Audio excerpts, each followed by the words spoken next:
ترجمہ اسماعیل بن ابراہیم ابن لہی نے ابو حیان سے، انہوں نے ابو زرع بن عمرو بن جریر سے اور انہوں نے حضرت ابو ہریرہ سے روایت کی، کہا رسول اللہ صلی اللہ علیہ وآلہ وسلم ایک دن لوگوں کے سامنے تشریف فرما تھے۔ ایک آدمی آپ صلی اللہ علیہ وآلہ وسلم کے پاس آیا اور پوچھا، اے اللہ کے رسول، ایمان کیا ہے؟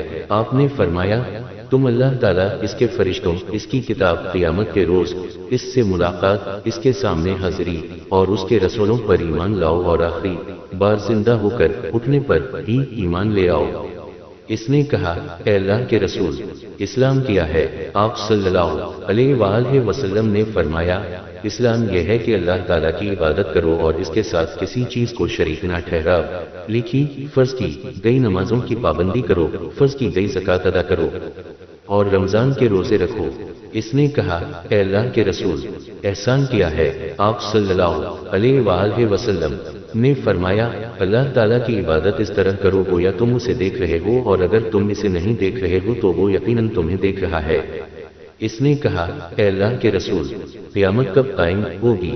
آپ صلی اللہ علیہ وآلہ وسلم نے فرمایا، جس سے سوال کیا گیا ہے وہ اس کے بارے میں پوچھنے والے سے زیادہ آگاہ نہیں، لیکن میں تمہیں قیامت کی نشانیاں بتائے دیتا ہوں۔